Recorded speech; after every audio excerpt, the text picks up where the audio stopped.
Hi, how are you? So, today we're going to talk about this topic how to run meetings that are short and still get things done. Now, this is something that's very interesting because today I just read an article by the Harvard Business Review that talks about meetings. And it really talks about how people can actually lose so much time and effectiveness through inefficient meetings. But before we go into this topic, let me just very quickly introduce where the ideas that we're going to be discussing come from. Okay, so this is the book Scaling Up by Vern Harnish. Vern is a great business teacher that's helped thousands of businesses across the world to scale. And today we're going to be talking about some ideas that come from this book on the execution part of the book. As we all know, the execution actually is very difficult, right? It's one of the hardest things to actually do in a business. But there's some ideas in there that will really help us to get our meetings up and really going and driving the results that we want. So again, let me just introduce myself for those of you who have not been following my videos.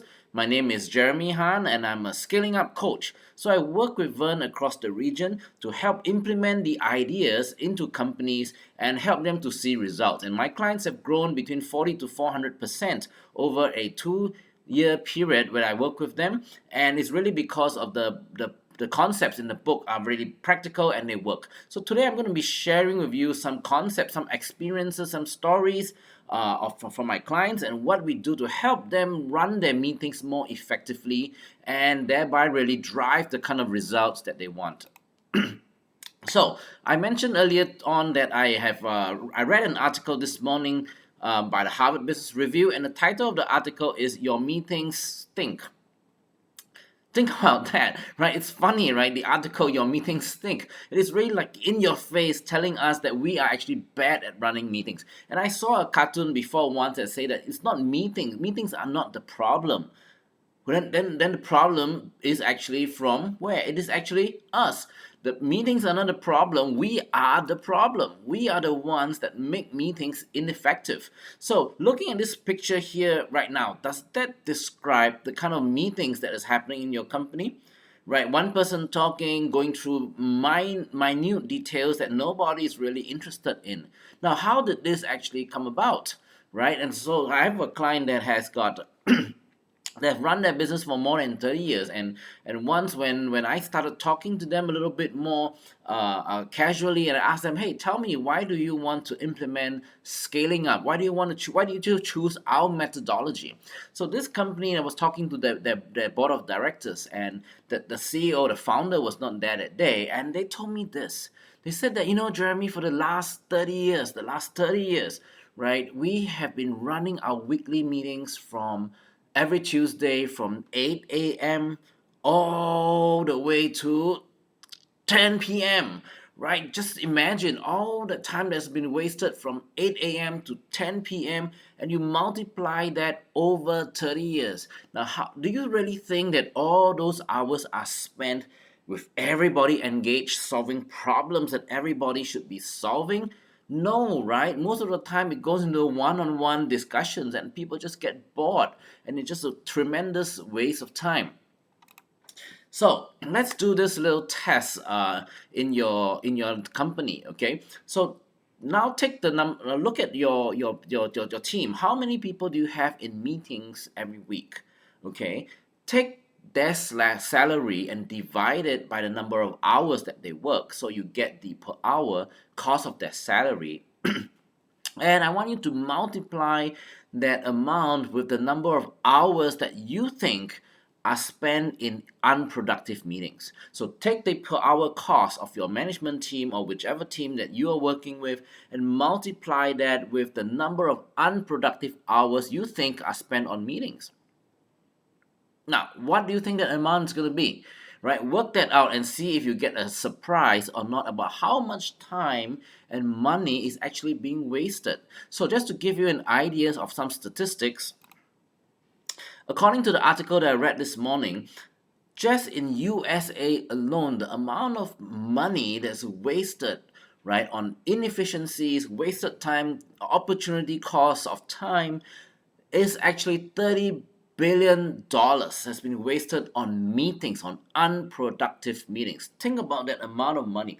$30 billion. That's a staggering amount of money that I just can't imagine. Now think about that, if that is what is being wasted in the United States, what about your company? So do that little exercise that I mentioned so you have a sense of the urgency on why is it so important to get our meetings right. So we spend a lot of money on training, right? And that article in HBR actually talk about the need for training people on how to run meetings. Now this sounds a little bit crazy, right? It's like just get a bunch of people together and talk, and they should be able to solve problems. But we know that's not the case. So we train people for sales because sales brings us revenue. We train people on productivity because productivity increases our effectiveness. We train people for a lot of things, better service, better communication, leadership, because we tend to see all these tied to the performance of the company. But do we actually see that trainings are also directly contributing to effectiveness as well as having a real cost to the business? So like the example I shared with you earlier on from the Harvard Business Review, that America alone wastes $30 billion on inefficient meetings. So coming back from that angle to look at the importance of meetings, don't you think it is very important for us to train people how to run meetings? And that's actually what we do with companies. We always tell them, how do you run effective meetings? Because let's face it, meetings is something that everybody hates. Nobody I met, at least for the companies that want to scale up, enjoy having meetings. Who are those people who love meetings? Unproductive people, right? Because that's where they go there to feel that they've spent a lot of time at work, but nothing's actually done. But how do you help productive people to enjoy meetings? So today I'm going to be sharing with you some concepts that I work with companies, what I teach them, and then what I drill them very diligently on how to run their meetings, because that's really part of the rhythm to scale a company up. Okay, so let's talk about some of these things. So I want to share with you three very important things that we talk about when we run meetings, right? And in fact, these are the three things that we want your team to build and become part of the habits of the company. The first is in meetings. Focus on talking only about priorities. So, which means that even before the meeting, you know, people always say we need to prepare for meetings, but prepare what? What they need to do is really to identify priorities that must happen every week. Priorities that drive results. You see, the millions of things we do that will drive results, but what are those 3 to 5 most important things that we should eyeball, we should get everybody to be looking at? Now, those are the things you, excuse me, that you want to work on during the meetings, because people begin to feel that the meetings are important because it's actually focusing on the priorities and not on the details. The second is matrix. What critical numbers drive these priorities? What kind of a KPIs tell us that we are meeting these priorities? Later on, I will share you an example of what happens when you have too many KPIs in a meeting. Because when you have a situation where you have too many KPIs, then meetings actually become very, very meaningless. And the third one is to have what we call a rhythm. Why do you need a rhythm? Rhythms are important for meeting because it helps people to predict. They know exactly what is going to happen. And what you want is to develop a set of habits around meetings. Good habits that help them to be more effective, more to the point, and getting things done that move the company forward. So, what are some of the do's and don'ts when you run a meeting? So, when we have a meeting, what we really want to focus on are not results, but actions. Now, think about this. When do you get results? After everything is done, right? So if you just focus on results, a lot of it would be looking backwards. And there's a lot of companies, a lot of meetings that I've sat through. When that happens, people, if the results are good, it's the meeting goes well. If the results are bad, the whole mood becomes very critical. People start to blame each other, bang the table, get angry, but that is actually wasting time. What we really want to get people to talk about every week is to talk about what are the critical actions I'm doing this week that will drive my results. Because you see, actions lead to results, and if the actions are not giving you the results, You can always change the actions. You can't change results because it has already happened. But you can change actions, and that's why we want to eyeball. And when people talk about action, they feel that there's hope. They feel that, okay, I'm going to share my actions, what I'm going to do, and tell me if I'm doing the right thing. But if you talk about results, it's over. Whatever is being said is either a praise or a criticism. But actions, we can talk about it, we can correct the actions, we can brainstorm what are the correct actions. So meetings should always focus on discussing actions and what are the KPIs to track these actions. So we are held accountable to these action KPIs and not just the results, because by then it's too late. So keep on making sure that people are driving and meeting action KPIs.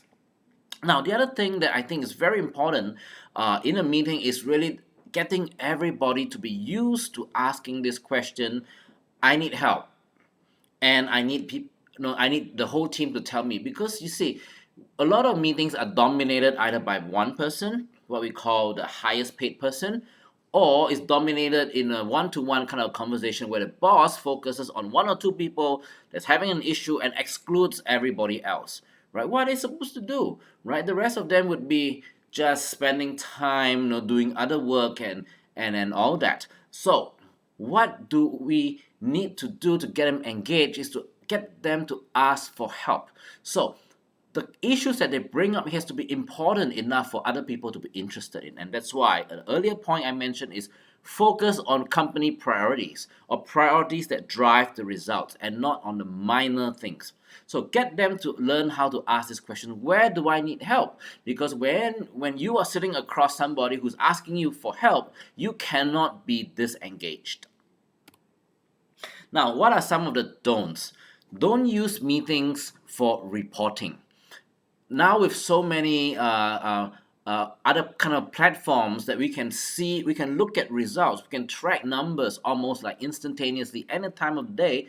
Don't use that valuable time where people come together in face to face to talk about reporting. Use the time instead to solve problems. So what we actually have here is also a case where what we call a death by KPIs, right? People come and then they report so many KPIs, which is actually not important for the other people. So once I was invited to a company, this is a $500 million company spread across 34 countries, and the headquarters said, Jeremy, can you come and sit in for our meetings and tell us what's wrong? Something is seriously wrong, but we do not know what it is. So I sat in for 3 hours. It's a weekly huddle that ran for 3 hours. And team after team came out and report pages full of KPIs, which I think 99% nobody really understood. And what is worse is that many of the KPIs were irrelevant. It was not driving towards results. Like, they sent the marketing team to talk about how many likes on Facebook we got this week. So what, right? So what ended up is that every department head, people who should be there to solve problems, every one of them excused themselves, and they sent the lowest ranking member of their team to sit there and run through that long list of KPIs reporting to the two founders. Now, think of the tremendous waste of value these two founders every week, right? Because they are the two highest paid members in the whole company, spending 3 hours of their time every week just listening to these things that don't matter. If they use these 3 hours to brainstorm on the priorities of the company and how we can push things forward and solve problems, how much more would that be more valuable, right? So firstly, don't use the meetings for reporting, and don't have too many KPIs. And next is, do not focus on firefighting. Because again, firefighting is reactive. Take firefighting out of the meetings, because most of the time firefighting does not concern the other people. Use it to talk about priorities that drive the company forward, because that's what everybody wants to be doing. And everybody want to be forward looking. Everybody want to know how are we using this time wisely. So don't use meetings for firefighting. And lastly, the fourth point is the opposite of what we mentioned earlier, which is to get everybody to share how they can help. So the one of the don'ts is the leader, you should not provide all the solutions. Don't be the one to come up and be the first one to give solutions. encourage the rest to help the team member to solve the problem. At at most, what you are going to do is you are the arbiter of the resources. You will decide who's going to help who, but you should not be the one to give the solution, because that will encourage people to shut their mouths. So what you really want to do is to get all the collective brains in the room to be solving problems, right? More brains than one is always better.